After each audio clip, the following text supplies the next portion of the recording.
Oh, yeah. Freak out, freak out. Yeah, I'm looking right into the video scope, And this is Macho Man, #1 Macho Man impersonator, past, present, future. Yeah, and I'm here to tell you, you are watching 49er Minded with Bashar. Yeah, the cream of the crop. Dig it? How's everybody doing? This is a brand new thing that basically is a test drive for our brand new show. And I'm really excited about this. What we're doing is we're focusing on old school wrestling from the 80s and 90s, early 2000s. And with that said, I got to bring on my hosts from Parts Unknown and weighing at a combined. I'm messing this up already. But let me just bring on Lawrence Jackson, who's a good friend of mine. Welcome to Parts Unknown. What's up, man? What's happening, folks? How are you doing, brother? I'm good, man. How about yourself? I'm good, man. It's, we've been on here on this YouTube stuff with you and several other people talking about 49ers. We're obviously big 49er fans, but majorly, I had you on and I knew that you did the live on wrestling streams and a lot of the dudes that grew up with me in the particular era that we grew up in, or some of them that were a little younger. And we definitely have a passion for wrestling as much as we love football or basketball or whatever. And I know you're definitely passionate about it. So that's why I wanted to, say, I was like, hey, I hit you up. Like, hey, let's do this. Let's try to do a wrestling show and see what happens, man. And I thank you. First of all, I think it's going to be a great experience for us. Secondly, the overlay looks amazing. You got it all covered. Thank you. Yes, sir. Yes, sir. And we definitely have a passion for, yes, the 49ers, but, you can go anywhere on YouTube, and that includes the wrestling. I've been watching wrestling since I was 4 years old, man. So I have a major passion for it, and I'll be watching it tonight, So, oh, that's right. What do they got going on tonight? What's tonight, going on tonight? Tonight they have some of the new school. Some of that AEW. Now that's the minor leagues, folks. AEW, that's right. Okay. I have seen a bit of that. That's the minor leagues. That's like being in the XFL. But I still like all wrestling, just like I like all football.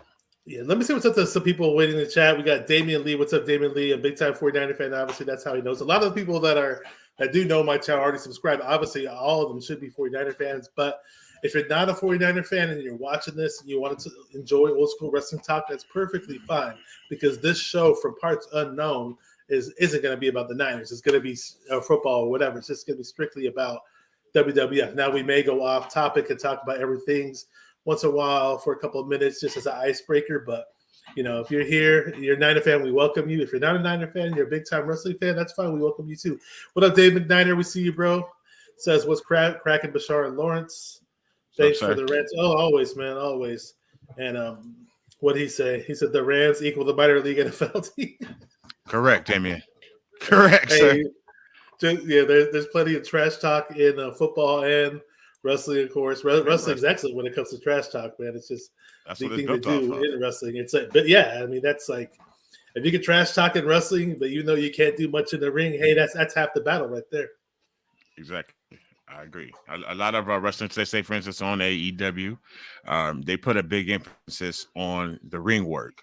The wrestlers are much, much younger. It's a whole different generation, but they're a failing company, literally. But they're ran by, again, to segue to football, the owner or the son owner of the Jacksonville Jaguars. So they're a much younger wrestling, just stable, and they have a different way of thinking, and they don't put as much emphasis on character development, as much interest on just being able to cut a good promo. So they do that. Everybody remembers the matches, but nothing else, or maybe a moment or two from a match, but you don't remember anything else. Nothing sticks with you because you didn't hear anything that got your heart, that got you in the feels. Oh yeah, and without the promo, you don't have wrestling, man. It's like you don't. They go hand in hand, and those promos. I mean, let's get started how we all started wrestling, because I mean, I'll get into the whole promo thing and what really got me into wrestling when it came to promos, and it's always a good thing to talk about the promos of wrestling or just characters in wrestling. And Lawrence, I think you said you were 4 years old when you first started watching wrestling. Let everybody know how it all started with you and when the wrestling bug bit you and how it all happened, your earliest memories. It was just pretty natural. Just like hopefully all of you hitting that like button and subscribing if you're new to both channels. Sincerely appreciate you all and for being here with us. And wrestling has been with me now for 37 years. I was 4 years old when I started watching wrestling. And I just started, by osmosis, basically, on Saturdays, late nights, being in the oldest child. I was kind of in the lead of the television most times, so I got to watch what I wanted until a certain age. And what I ended up getting was to that man right over I guess that's your left shoulder, Hulk Hogan. That was until I was about 8 years old, and I became a man. And then I realized, who was really good at wrestling. But yeah, at about 4 years old or so, Hulk Hogan probably took over my life. I had the little soft plush teddy dolls. I had every wrestler that they made as far as action figures. And I just became obsessed with it. It was the pageantry of it, the spectacle of wrestling. It's just such a big show. So it caught me. And I have not been able to let it go, no matter whether they disappoint me or not, for 37 years now. CCW. You see that? Yeah, we got. I saw too. Laura, what's up? Thank you. I always appreciate you coming in my videos and chats. You're a good supporter of the channel. We got. He said, don't Damian Lee said, don't forget the WCCW. I do remember the WCCW because I used to catch on ESPN. I didn't. So wrestling was all built about territories. So I think they kind of showed WCCW where I live in the Bay Area a little late because I didn't live in the South. So, but ESPN eventually bought the rights to air their shows and air a lot of their reruns and repeats from like 2 or 3 years prior. So I remember watching WCCW at one point, and then they showed King Kong Bundy on there, right? And he had a full head of hair. He had a full head of hair on there. I never got to see King Kong with a full head of hair. I'm sure it's somewhere on YouTube, man. But keep in mind, at the time, King Kong Bundy was a prominent figure in WWF. We're talking like 1987 or so. Kind of aging myself, but it's all good. And so at the time, King Kong Bundy looked like the real King Kong Bundy in WWF with the bald look or whatever. But but at the same time, ESPN was playing the old replays of WCCW. I want to welcome my boy in here, John Lynch. Says what's good, a good friend of mine from the Twitter. Did you ever watch WCCW on ESPN? No, I never watched it. I just know about it from doing a little bit of tape trading. And then, now these days, YouTube or the WWE network, things like that in the past. And I guess now, the cock, as they say, or peacock. But I didn't watch WCC. You always crack me up when you say that. I gotta admit, most people enjoy it. But I can't take credit for it. I will give credit where credit is due, especially as us as content creators. We've recently gone through that gauntlet of giving credit where it's due. So that came from Jim Cornette, but I put it into my YouTube atmosphere. But yeah, we're watching stuff on Peacock. I've been able to see a little bit of it, but I didn't get a chance, unfortunately, to watch WCCW when I was a child. And also, I have always been partial to the WWFE. You know what I'm saying? Like I'm a creature of habit, and I'm very loyal to what I get loyal to, right? So when I got loyal to the 49ers, like that, I saw somebody yesterday on Twitter was like, all right, my second team. I don't know what I'm going to do about my second. Like, what? There's no such thing as a second team. So to me, although I watched all wrestling, the WWE is my favorite, so I didn't go out of my way to see certain other things. Yeah, the WWF, as I call it. In most cases, I never really say WWE. I'll be honest, because not that I'm a hater or anything of what the name change, but the WWF was what I first knew of wrestling. Correct. So that's I'm an old school guy. I stick to the old school name, and to me, it just sounded better, rolled off the tongue better. We got Randy Daytona. He's here. Says George the Animal Steel was the man. Oh yes, he was. I do have an original. Oh, he was off the hook, dude. I do have an original thumbnail that I made for this channel. The parts unknown background with wrestlers in the ring, and George the Animal Steel is one of them. I may flash it on the screen later. We got he was a hairy brother. Yes, he was. 49ers Chanel. What's up, Faithful? What's up? Good to have you here. What's going on? And again, a lot of 49er fans could be up in here, but then again, not every wrestling fan is a 49er fan, so I do welcome all the non-49er fans that are going to be coming to this channel and subscribing. And also check out Platform 246, which is Lawrence's YouTube channel. It's in the description box of this video. Definitely check that out because he does. Let them know what you do on your channel. That's wrestling, just in general, your channel in general. Well, yes, sir. Well, as you folks probably can tell, I do cover wrestling on my channel. Because I've been a wrestling fan for a very, very, very long time. I actually booked that shit myself. Just hang with me. Trust me, I do. And then, of course, 49ers really our logo that my children came up with is Platform 246. It really takes you anywhere you want to go. So we can cover any and everything on my channel, and we do that. But primarily Niners, and then, of course, wrestling. Like I'm here with my man today to do. So please check me out. In the South, wrestling. Yeah, wrestling, as they say in the South. And as some people I hear say often when they're attempting to make fun of wrestling, which makes me upset. I remember back in the day, in elementary school, we used to we'd watch wrestling on TV or whatever, and then we'd play wrestle on the playground or whatever. And I remember some kid had some other kid in the Full Nelson, and we had these ladies that worked the playground yard at lunchtime. And we called them yard duty. I'm not sure what you guys called them in your school, but it was this one yard duty lady, and she was walking around and she's all, stop. She broke it up. She thought it was a fight. And then all of a sudden she was like, no wrestling. And this one dude, one of my classmates, was looking at her right in the eye, and he's like, it's wrestling. And she just kept saying, no wrestling. And then from that point on, me and my boys in elementary school, we just referred to her as the wrestling lady. Oh, there goes the wrestling lady. There goes the wrestling lady. A little flashback from the past. Well, I mean, at least you were having a good match too, because she thought it was real, and that's the point of wrestling, right? Get it to the point to where it looks so good that we think it's real, and apparently that's what she was feeling. So she was just coming to rain on your parade a little bit. Hey, back then we all thought it was real, right? At least back then we all thought. Yeah, even though we didn't know, even though we knew it wasn't real, we still told ourselves, "Oh, it's real. I don't care. It's still real. It's still real to me, damn it." And then there's a lot of memes and YouTubes and Facebook pages that say just that. It's still real to me, damn it. Yeah, I know.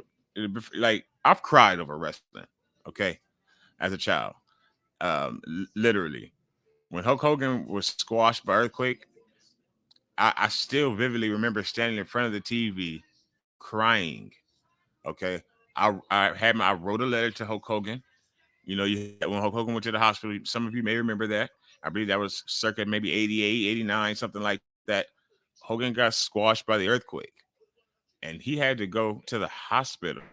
His gold chain dangling across his neck and everything. They were shooting things really sexy and good like they do nowadays, even back then. And I wrote a letter to Hulk Hogan, hoping that he was going to get better, as they asked us to do. Write a letter to the Hulk and send it in to him. That motherfucker didn't see that, but still, and yet I did it because I thought it was real. And Hulk Hogan was like God to me at that age. That reminds me, because a friend of mine, it's a very similar incident. A friend of mine was telling me back when, he was actually telling me this like a year later after it happened. I guess he was embarrassed to tell it to me when it initially happened. We were still in elementary school. This is back when Andre the Giant and Hacksaw Jim Duggan kind of had some feud. And Hacksaw Jim Duggan, if you guys remember him, I could do an impression of him. Oh, guys, the Hacksaw Jim Duggan. It's funny, at my elementary school graduation, on the 6th grade graduation, they used to call, so my name is Bashar, they used to call me Bashosaurus from the He-Man toy character. It's like a dinosaur character. So when I got my diploma, all the kids in my class were yelling, Bashosaurus, they were chanting Bashosaurus, and it was pumping me up. And then next thing, I didn't know what to do. And the next thing I got my diploma, I turned around, looked at the crowd, and I went, oh, with my thumb up. That shit just what came out, bro. That's good. And then one of the kids in my class was like, man, I can't believe you did something from wrestling. And that was how enamored I was with the sport back then. And sports entertainment, that is. But it was fun, man. But about to hack back to that story, and my friend was telling me that, he got this big argument with his dad about wrestling being fake or not. And his dad kept telling him it was fake. And it was when what sparked the argument was when Hacksaw Jim Duggan hit Andre the Giant with that big 2x4 that he had, and Andre the Giant was bleeding or whatever, my friend saw that, and then his dad's like, "This is fake, this is fake," and then my friend said he was crying, telling his dad, "No, it's real," because what he just saw on TV was real. Well, it was a gimmicked 2x4, likely. And then, of course, he went ahead and he got some juice, as they say in the business. And that's okay. I doubt that it was real, that it was a real incident. Now, it happens. And please stop saying wrestling is fake, people. It's predetermined. It's lightly choreographed. But it's not fake. I've been in the wrestling ring and fallen on my back. Luckily. Get your ass in the wrestling ring and jump up and fall down and see how fake it is. Let alone somebody choke slamming your ass. Okay, so it's not fake. It's predetermined. It's choreographed, but not fake.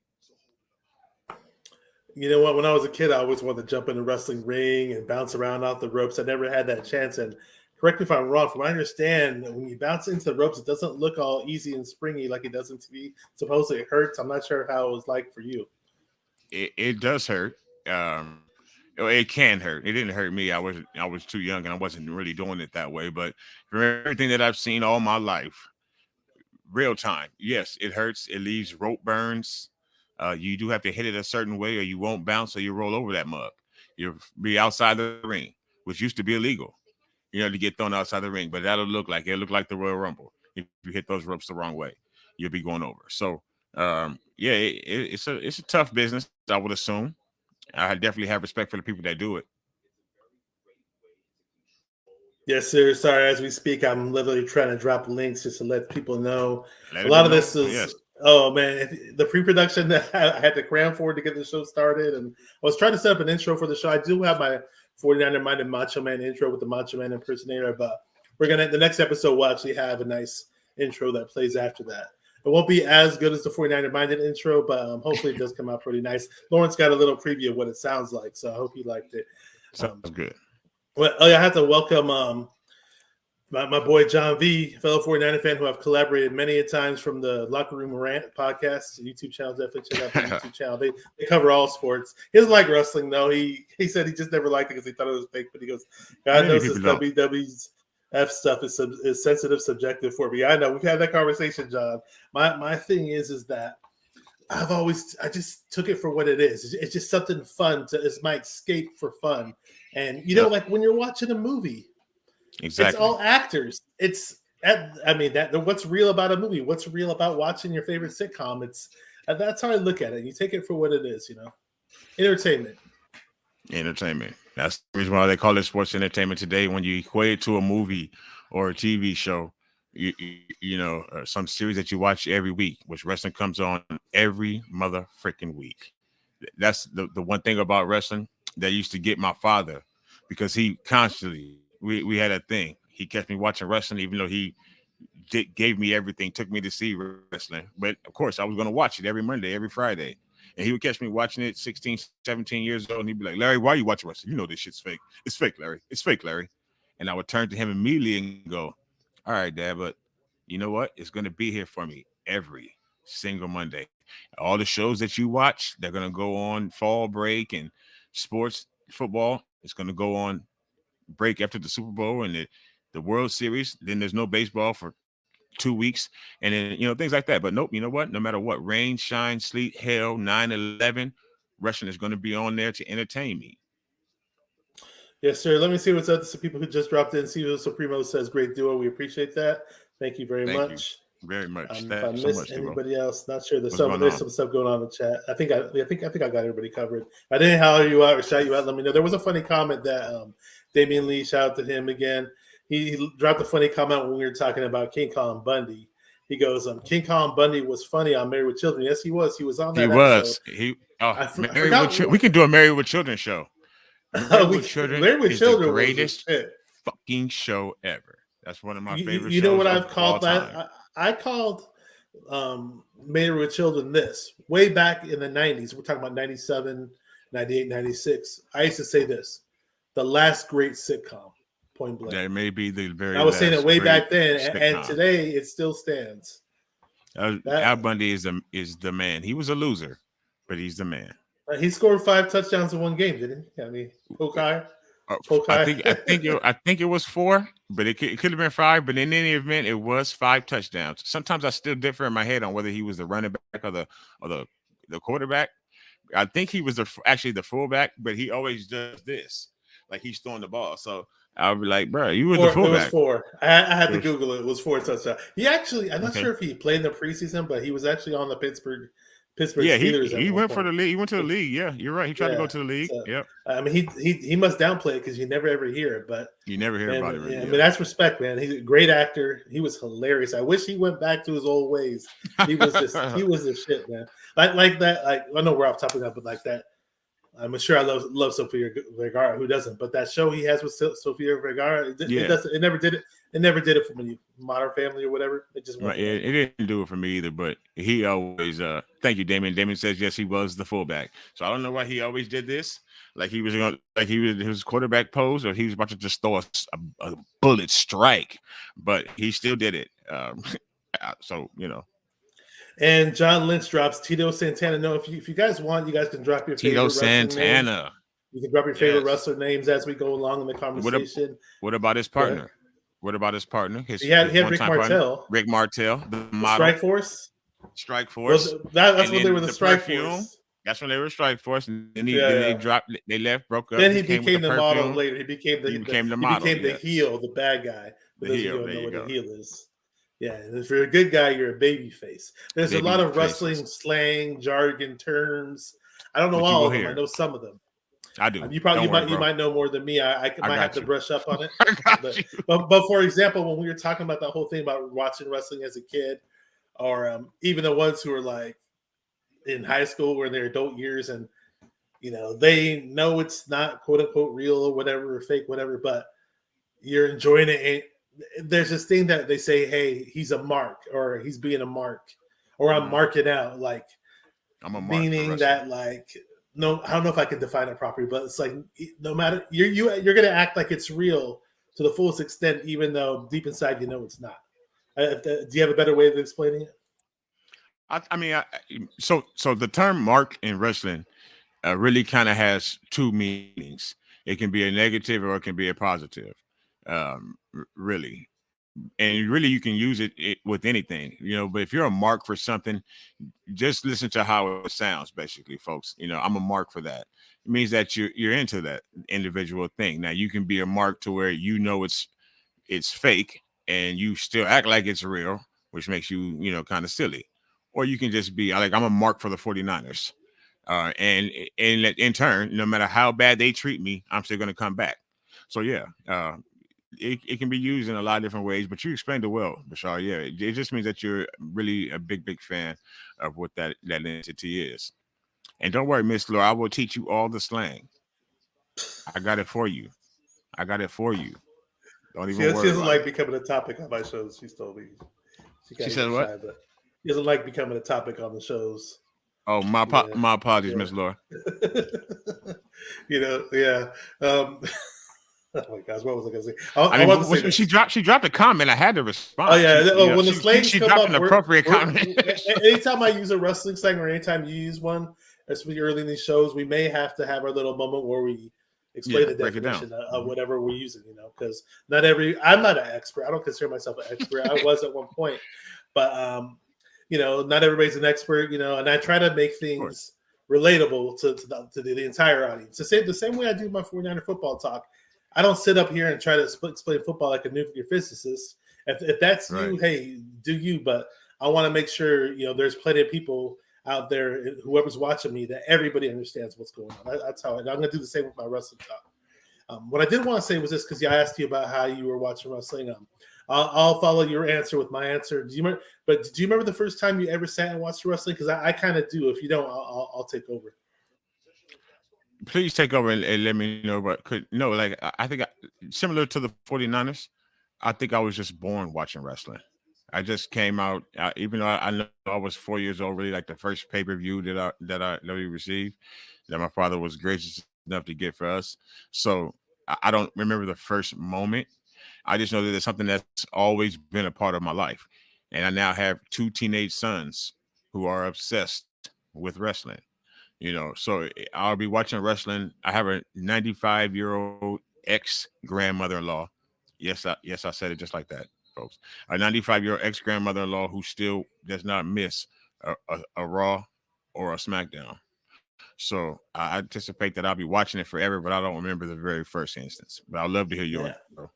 Oh yeah, I'll bring it up really quick. That reminded me, my I guess my great uncle, who was my grandfather's brother on my mom's side.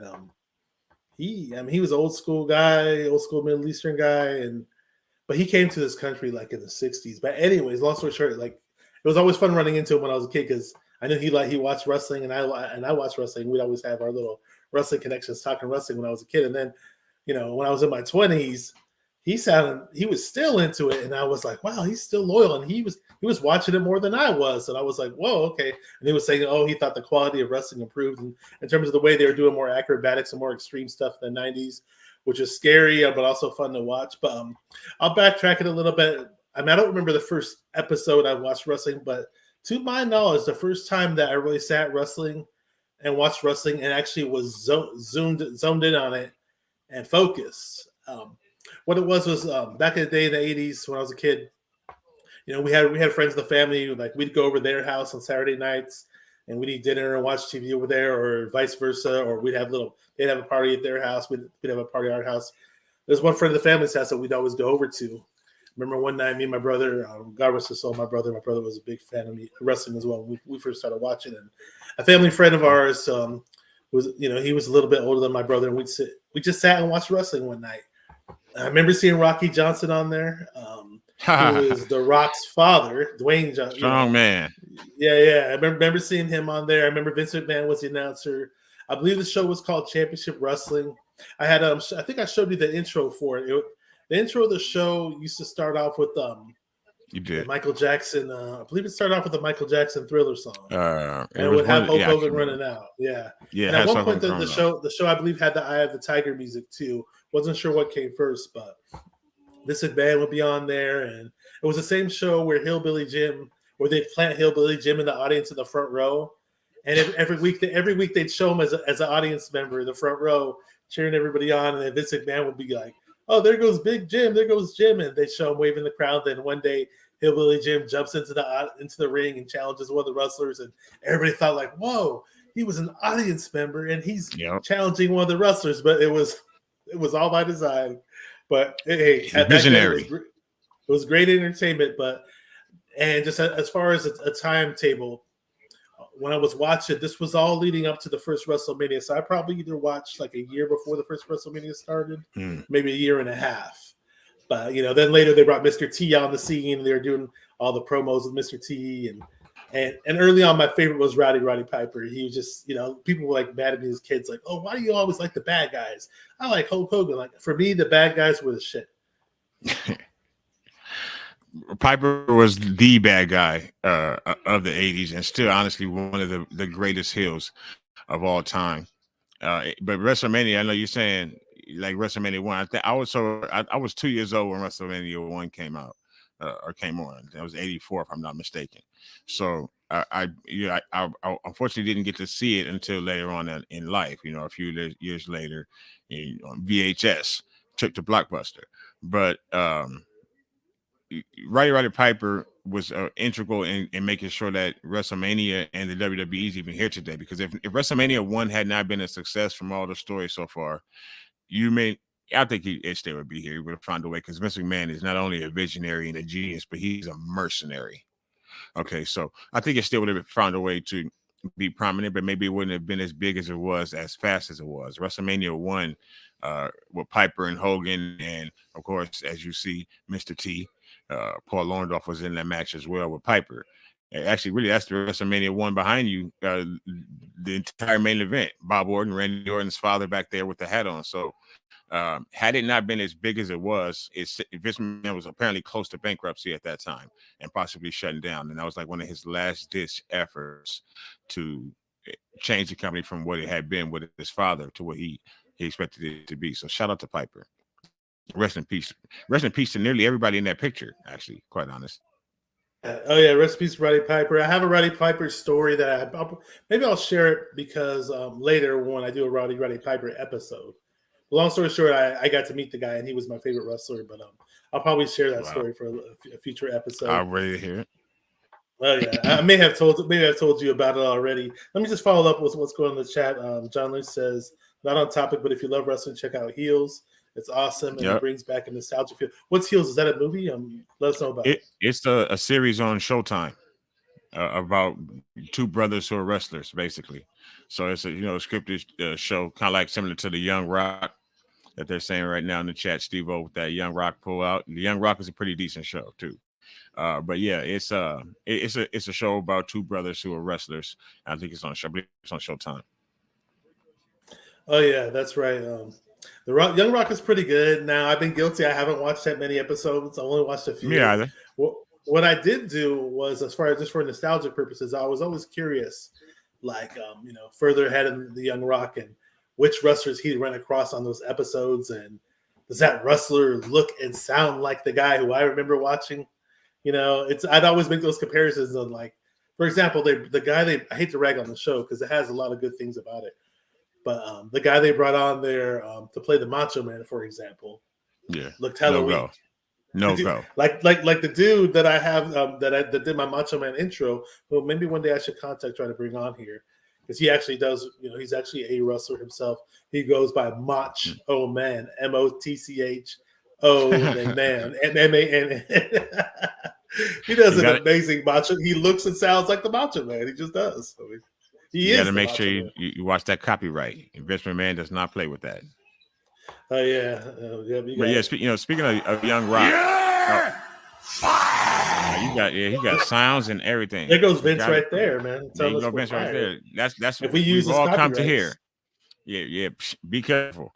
But yeah, the Young Rock, like for instance, if you want to check out someone who they say didn't look like the individual wrestler, and then that individual wrestler came out and said, "Excuse my French, folks, fuck The Rock." This is in the last. Within the last year, right? The fuck The Rock as a person or the show? Fuck The Rock as a person in real life, future president, all that bullshit, right? Fuck The Rock, he said, and that's Pimpin' Ain't Easy, The Whole Train, The Godfather. The Godfather, I love The Godfather. I actually ran across. Bro. We all did. I ran across The Godfather's relative on Instagram. Wow. Well, because the guy happens to be some big 49er fan, so we were just talking and. I think I mentioned to him that he saw my pictures. I attended WrestleMania 14, not 14, but the WrestleMania in 2014 that was at Levi's Stadium where the 49ers play. Mm-hmm. So I actually went to that WrestleMania, and I believe the guy was telling me, he was just telling me, hey, I'm related. I think he said I'm cousins with the Godfather. I was like, oh, that's awesome. That's cool, man.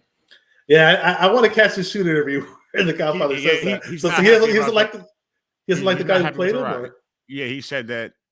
He was like, motherfucker, I'm 6'7". And apparently that guy was probably like 6 feet even.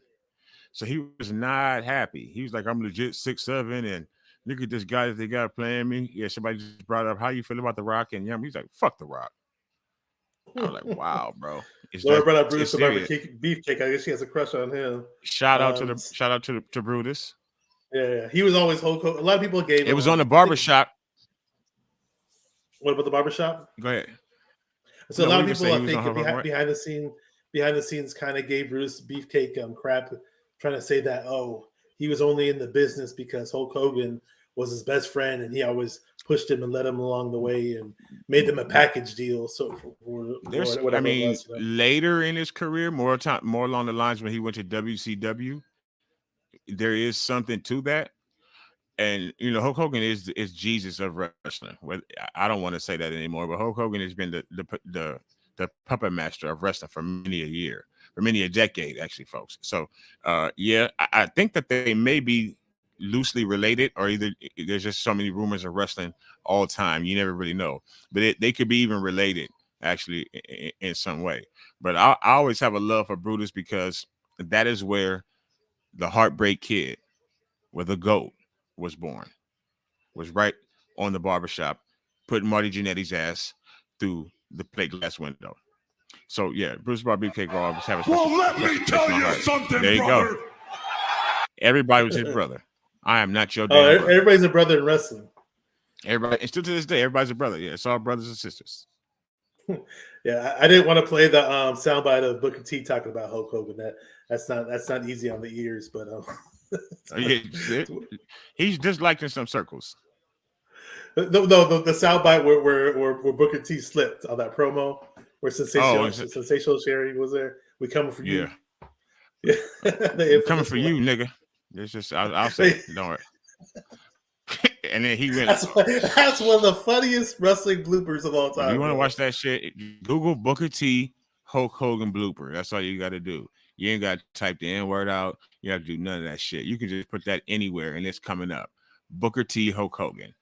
It's one of those memes that has just been all over the internet, and it's even if you're not a wrestling fan, it's like one of those things that you probably saw. You probably saw that, yeah. And, there's all kinds of funny stuff that happens in wrestling promos, and I can't really remember too many bloopers, but there are some. Back to the Young Rock though, the Young Rock that I think the dude that played him the best, in my opinion, or actually kind of looked like him more so, was the one where Rock makes his WWF debut, right? Mm-hmm. Whoever plays him, more so than the younger ones, that guy actually looks like the old school version of The Rock. Don't you think so? Right. Yeah, he looks scarily like The Rock. That guy who plays him as grown Rock. But if you see the pictures, like maybe like his 12-year-old or so self looks a little bit like he did at that age, but more so because there's tons of pictures of The Rock all throughout his life, sitting in Andre the Giant's hands. So there's pictures of him at that age being around wrestling. You can find him on the internet. But the person that matches mostly with how I've seen him, past pictures is the person that plays him when he's old. He's almost a dead ringer for the 96 Rock. That's actually Rocky. He was Rocky Maivia then, not The Rock. Yes, you're right. Rocky Maivia made his Survivor Series 96. Yeah, the Survivor Series. There you go. Yep. It was like some surprise. Surprise! And die, Rocky, die. Die, Rocky, die. That's what came from that. When you said surprise like that, you know what it reminded me of? NWO. No, I mean NWA. NWA that was a surprise. Yeah, that was the worst, right? I forgot what song that was where they have that, but I believe it's on the album where Ice Cube was no longer with the group. Oh yeah, well, that's when it started to fall apart. So yeah. There's all kinds of old school nostalgic things we could talk about.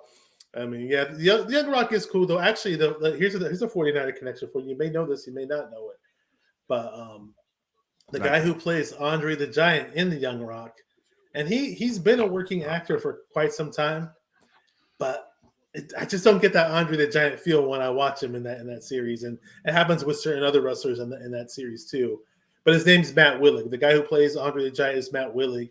He's a former 49ers offensive tackle.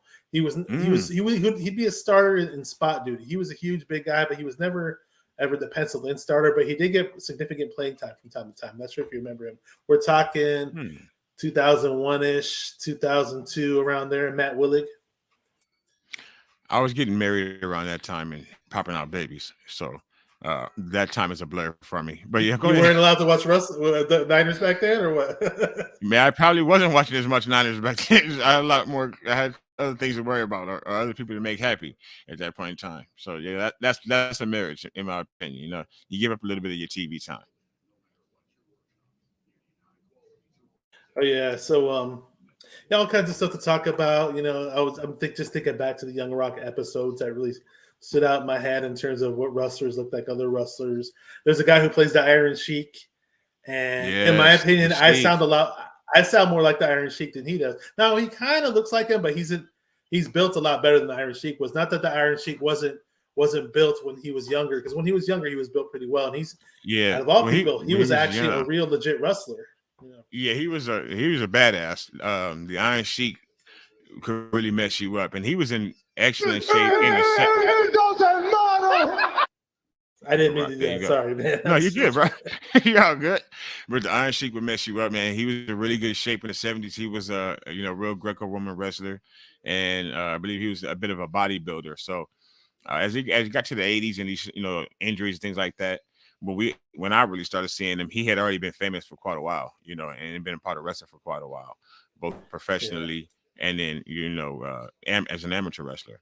But he's also crazy. If you want a good follow on Twitter, follow the Iron Sheik on Twitter. Again, you're welcome. I believe with the Iron Sheik on Twitter, he has his managers actually do the tweeting for him, and they kind of where he 70. But maybe he's on the phone with those guys, and I mean it's actual quotes from the Iron Sheik, but I believe those guys actually do the tweeting for him, and they man the account basically. He just tweets, but they are things that he says. So. Yeah, he just tweets out things like "fuck the Hulk." That's what it sounds like when I read it. When the time is right, or when I get the itch for it, I will bust out my Iron Sheik impression. That goes for my other wrestling impersonations. The ones that speak Macho Man, Hulk Hogan, Iron Sheik, Jesse Ventura. I always wanted to do a good Roddy Piper, but it's a little difficult. But there's probably some other ones that I'm forgetting. Don't forget the Dusty Rhodes. Yeah, we're gonna have to get a Dusty impersonation. I don't know. He's got that typical Southern twang accent. It's if funny you about this. Oh, you know how to do it? I'm gonna work on it. I'm not gonna bust it out in the first show. We gotta keep coming back. Oh, okay. I'm really happy this guy jumped in the chat because I don't think that many people knew that I was doing a wrestling nostalgia show. For those of you just joining, this is a wrestling talk show based, and this is our introductory episode with my boy Lawrence here from Platform 246. But this is based on old school wrestling, the stuff I grew up watching. I don't really watch the current stuff, but a guy who's really into wrestling, a big 49er fan who's really, really cool, been a big supporter of my channel. Clown Man is here. That's me. He's saying, woo! I can't even do it. Woo. So what's up, Bashar? There you go. You got it. Yeah.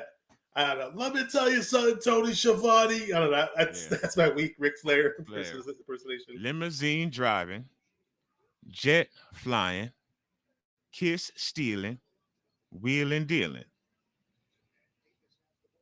Who was the guy that did that amazing Ric Flair impression? I always forget his name. That black dude. He played for the Colts. That's all I know. I don't know who he just. Well, if that's what you're talking about, are you? Oh no! The wrestler. Shit. He'll be on AEW tonight, folks. Yeah, that's all I can say. He's on something AEW. Styles or something. The only Styles in wrestling I know is from Atlanta. Is old AJ, but I could be. It could be Jay Styles. Lethal. Yeah, it's Jay Lethal. I just googled that guy. Jay Lethal. It wasn't in my brain, but I forgot. You cook on the draw, bro. Jay Lethal has an excellent Ric Flair impression. Actually, yes, he does. He's a very good wrestler too. That's the best, and it's a cool Ric Flair impersonation because Ric Flair is standing in the ring, and then here comes Jay Lethal, in the area where you first enter, to go to the ring, and with his microphone, and they're jawing back and forth. It's hilarious. I wish I saw that live. Actually, I saw it. I probably saw it 2 or 3 years after it ever happened. On YouTube. Oh yeah, it's definitely on YouTube. Jay Lethal trained Ric Flair for his 4th retirement match that he had last year, where he nearly died. But Jay Lethal actually trained him for that match and then wrestled him in it as well. Okay, so when the 49ers had drafted Trey Lance, so Clown Man has a video on his. This is how I discovered Clown Man, because about another 49er. I got to check his channel out. Oh yeah, he's a cool dude. So when Trey Lance was drafted, I was on YouTube looking up like 49er fan Trey Lance reactions. Like I was probably doing it for 3 hours straight at one point. That's how locked in I was. and I found all these crazy Trey Lance reactions, and his was one of them. And when he was doing his, he was doing the Ric Flair woo. So it's definitely worth checking out on his channel. Trey Lance is damn sure a woo for us, no matter what you think, John Lynch. What's that? I said Trey Lance is definitely a woo for us, no matter what you think, John Lynch. He just said it himself. Thank you, Rick. We appreciate it. From the man. Thank you, Rick. See, when I first started watching wrestling, it was WWF. And you see the WCW logo below me because I put that because more people know WCW. But back then, it wasn't WCW. It was actually called NWA, the National Wrestling Alliance. Correct. And Ric Flair was a big character in there. Dusty Rhodes, Magnum, T.I., I believe. And T.I. So the Magnum T.I., there you go. Why T.I. the wrestler? Not the rapper. You know what? Yeah, I got it confused because there was a TV show Magnum PI with Tom Selleck. Magnum PI, yes. Yeah, there you go. Yeah. Yes, sir. Yeah, Magnum TA was he was going to be a star, and then he had a real bad accident. I was still young, but I know he had a really bad accident, just derailed his whole career. But yeah, they were saying he was next. If it hadn't been for him getting an accident, I don't know if Sting would have became Sting. We'll just put it like that. Man, yeah, that's I forgot. It's good to have you on because certain things that I may forget, you remember. I forgot all about the Magnum TA accident. I used to buy the Pro Wrestling Illustrated back in the days. Pro Wrestling Illustrated, yeah. So all the non-WWF stuff would be my reference, assuming I wasn't watching because I was what WWF was my wife, and then later in life I ran across NWA when I had cable because I didn't have cable initially as a kid. So right, I feel you. NWA was my girlfriend, and then AWA existed, American Wrestling Alliance, ran by Vern Gagne, and Hulk Hogan got his actually big start there first before a lot of wrestlers got that. If you research a lot of old AWA, American Wrestling Alliance videos, you'll be like, wow, this guy wrestled there. I thought he was with WWF the whole time. Nope. Yeah. It was all about territories back then. I'm sorry, Vince. Vince lured them away from the AWA. You know what's funny? I was just watching I knew that Vince did lure away a lot of wrestlers from the territories that were out back then. But I did not know. I actually took the time to watch the Iron Sheik A&E autobiography yesterday, and I already knew his story because I had already seen his other biographies. There's one on Netflix, which I highly recommend for the Iron Sheik. And thank you. But I'll check that out. What I did not, the A&E one, by the way, it's completely on YouTube. It's in good quality. So I forgot what the name of the channel is, but just search up those new wrestling autobiographies from A&E. They're all on YouTube. One is about Dusty Rhodes, which I haven't watched yet. But I did watch the one about Iron Sheik, and I did not know. This is crazy, dude. I didn't know. I knew that Hulk Hogan spent time in the AWA with Vern Gagne in Minnesota, and he was part of that promotion. Mm-hmm. But I didn't know that when Iron Sheik first won the championship from Bob Backlund in 1983, I didn't know at the time that Hulk Hogan was still with AWA. And then it was this whole thing where Vince lured Hulk Hogan away from AWA at that time. And then within a month and a half, I believe, Hulk Hogan's freaking with WWF. And it was to the point where Vern Gagne, the owner and the promoter of AWA, was in Sheik's ear. I don't know if you know about this, telling him that, break Hulk Hogan's leg in the match. So don't let him win the championship, and you take that belt and bring it back to AWA. And I'll tell you this, some of those people out there that see Hulk Hogan all big on roids or whatever, if Iron Sheik wanted to do that to Hulk Hogan, he could have. Absolutely. He was the bodyguard for the leader of Iran, the Shah. Yeah. I mean, he was a legit, real, he was a badass Olympic quality wrestler, They were going to kill Hulk Hogan. I mean, not Hulk Hogan, Vince McMahon. There was a plot around that same time as he started to end the territories. When a plot, but it was talked about, the legend has it, that a lot of the territories, Gagne, some of the other people in the South, they were getting together to try to get ready to kill Vince McMahon because he was putting everybody out of business. They were trying to hire a hitman. So yes, I didn't know that. That's crazy. Look it up. Literally, there was talk. Jim Ross was there at the conversation. Jim Ross was it. So we all know Jim Ross, probably the greatest announcer in the history of wrestling. He's the most well-known. And he will tell you the story. He was there for the conversations. And it was also with Bill Watts. So Bill Watts, Vern Gagne, and many other promoters from that time were in a room deciding whether or not they should hire a hitman to kill Vince McMahon. That's news to me. That is crazy. That is some straight up mafia shit. Straight up mafia shit. The wide breaking legs, killing them, whatever it takes, I guess. In the wide world of wrestling, that does not surprise me. Speaking of Jim Ross, it's Wednesday night, and you know what that means. It's Wednesday night. Thank you, Jim. AEW's on tonight. Have fun, That's folks. What. There you go. Let me see what's up to 916 49er. I live in the 916 as well. We're both 49er fans. We're obviously wrestling fans too. Welcome all my 49er fan supporters from the channel to watch this. But Welcome, again, if faithful. you're a non-49er fan and you're a big-time wrestling fan, you're more than welcome to be here. We'd love to have you here. He said WWF ice cream bars were the best. I used to buy those. I remember when the ice cream man came, they had these little WWF ice cream wrestling bars with an imprint of whatever wrestler on there. That's some old school nostalgia for you. I don't know if you knew about that. Well, you yes, had to? Of course. But then, of course, CM Punk also went on a campaign to get him back about, I guess you could say, I guess that was maybe 7 or 8 years ago when he did it in WWE. And then when he came back to AEW a year ago, he made a big fuss about ice cream bars. So, yeah, CM Punk tried to get him back for you all maybe like 8 years ago, but it didn't work. He's got bars. He's got bars, yeah. I love saying that. Cloud Man, this is so fun, by the way. I just want to say this. We didn't script any of this. I mean, I didn't, for my 49er shows where we're really, really getting into the 49er deep talk, like I'll have notes on my screen and all of that. You guys don't see this, but I'll have notes of all sorts of questions. But I've done this before with Lawrence where we talk Niners and certain people that I jive with, like I know there's going to be an organic flow of conversation. And to me, those are like the best shows. I couldn't agree with you more, brother. I when we didn't talk about, anything pre-show, just of course, again, and welcome to everybody. Thank you so much for hanging out with us. This is the inaugural show, F1, as we say, and on TV and YouTube land. So thank you very much. And we didn't talk about anything. Subscribe to both of our channels, please, so that you can make sure that you don't miss any Niners talk, but definitely any parts unknown, old school wrestling talk. And it comes out organically because we've already been through it. You know what I mean? It's memories and things like that. So I didn't have any doubt that we would flow very, very, very, very good.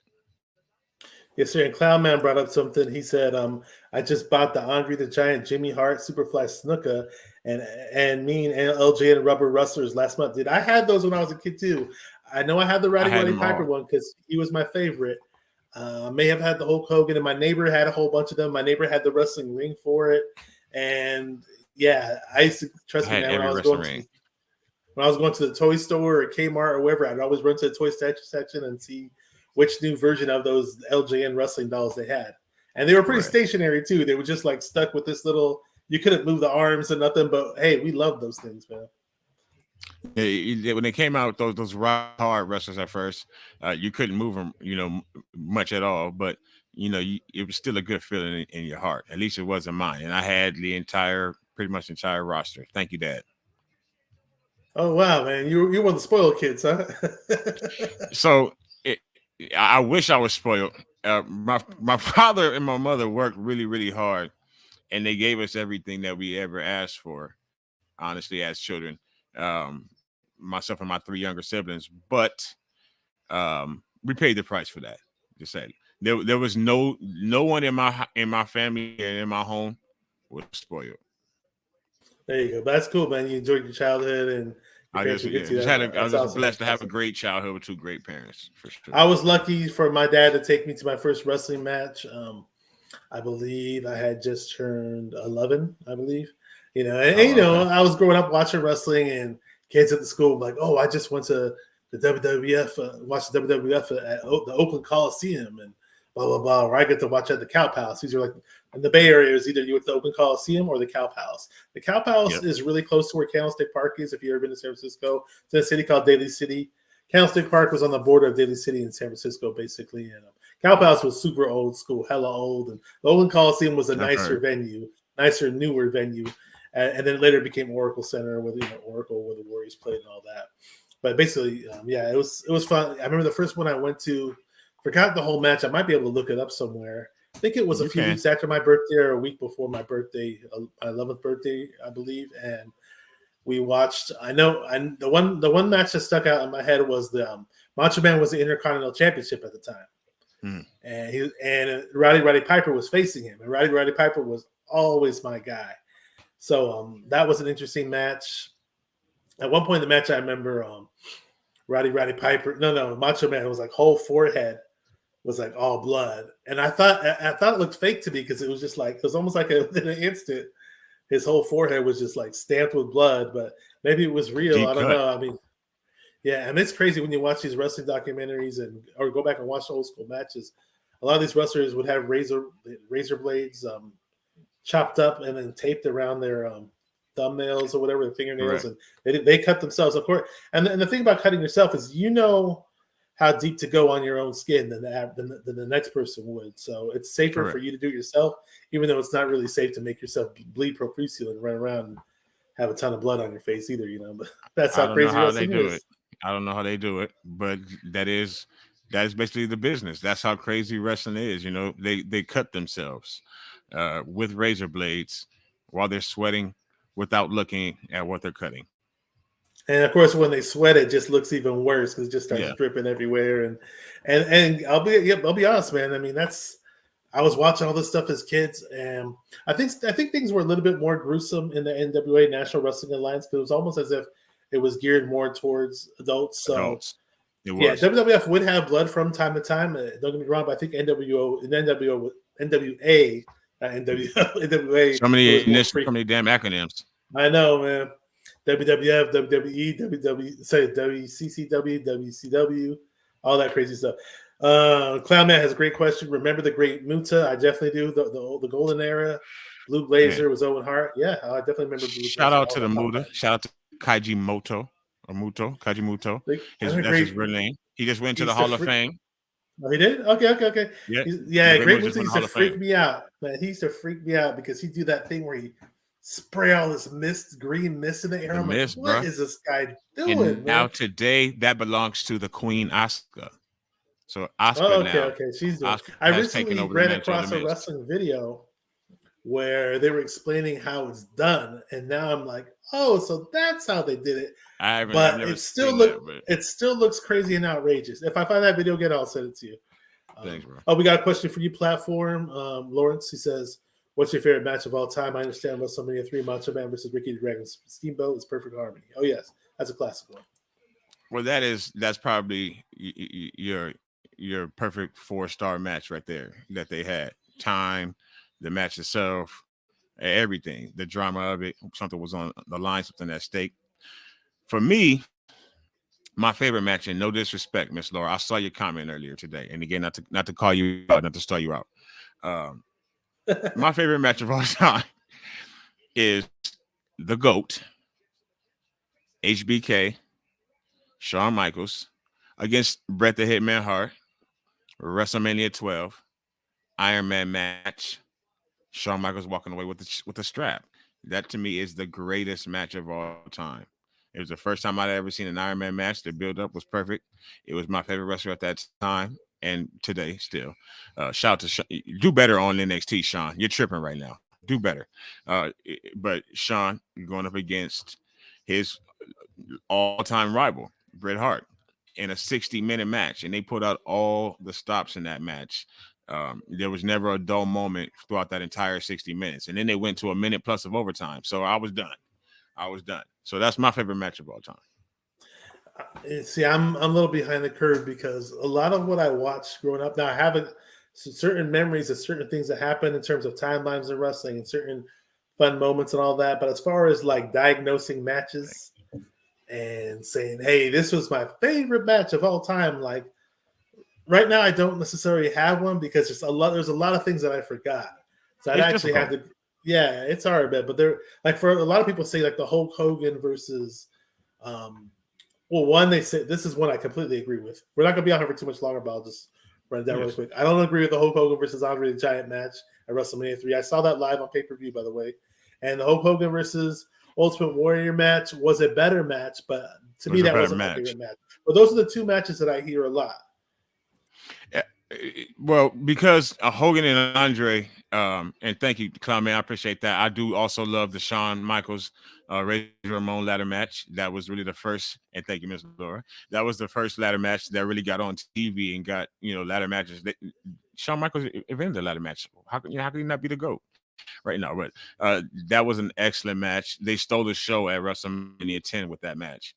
And again, it's difficult really to just remember all the matches that that have happened. There's just so many matches.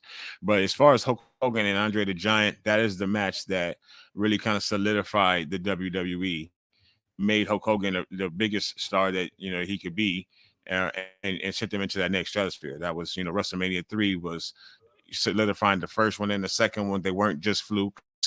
This is going to be something that we're going to be looking at WrestleMania 40 next year.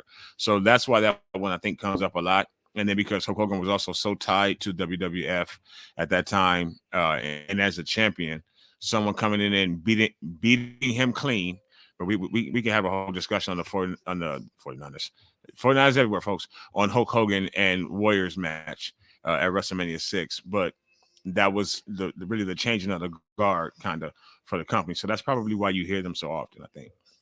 Yeah, we're gonna have a whole Ultimate Warrior episode. It's almost like a mandatory set in stone. Yeah, you got to do on Jim Hellwick. Mr. Hellwick. Jim. Yep. On Jim, yeah. Oh man, we're winding down to the end. I'm actually gonna be on the Camper Reports YouTube channel. Check out kid, Camper. man. Young kid, good kid. I'm gonna be on there at 7 o'clock. Sometime soon. Okay. Yeah, I need to bring him on here. Actually, I've been on there a couple times. It's a great, really, he's really ahead of the game. I like what he's doing. I gotta spotlight him one day on here. He is actually. I mean, I've been on this channel twice. I've been on this channel twice. Okay.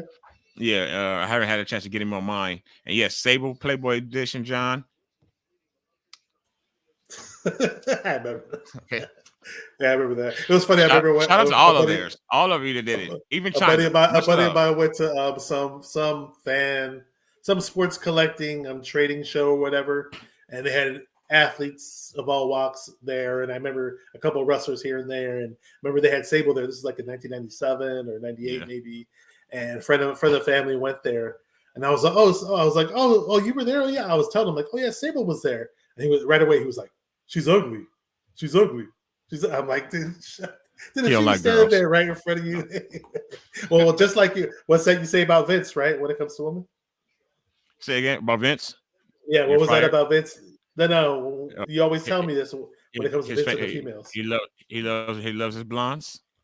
Yeah. Vince loves his blondes, right? Vince loves his blondes. His buxom blondes. Shout out to Trish Stratus. Trish Stratus looking lovely today. I haven't seen the recent version of Trish Stratus. I remember. Look at Trish Stratus was just on TV on Monday. She was just on TV on Monday, but she don't look like she's aged a bit. Shout out to you, Trish. Holla at me, Trish. So she's doing better than Pamela Anderson, I take it. Maybe she's younger because I know we've seen Pamela Anderson. But she's definitely doing better than Pam is today. Yeah, shout out to Miss Pam too. But she's definitely. We could do a whole show about the ladies the blondes of wrestling and the divas of wrestling, or the ladies who made celeb appearances. And if you guys ever have any show ideas, or if you're a hardcore wrestling fan and you feel like you have a lot to talk about and you want to be on the show, follow me on Twitter at 49er Minded. It's right below my name. Just at 49er Minded. You can follow Platform 246 on his Instagram and his social media. You can add me on Instagram as well. Hit me up on a DM. We are going to have to close this down because I'm going to have to jump on. Yes. We can make this a 2-hour show today. I swear. I'm going to jump on Camper's Report. I want to shout out everybody in the chat. You guys are awesome. The inaugural show. Thank you so much. We were talking about doing this for weeks and weeks and weeks and weeks, and so many things came up. I'm so glad that we finally did it. Thank you, Lawrence, for being my co-host and doing this with me. I appreciate you so much, man. We're going to have plenty of weeks of fun on here and talking about all kinds of crazy wrestling madness. You guys have any show ideas, want to be on the show, hit us up on social media. Thank you guys for watching from Parts Unknown. Let's do this. Wrestling, old school wrestling for life. Let's go. Peace.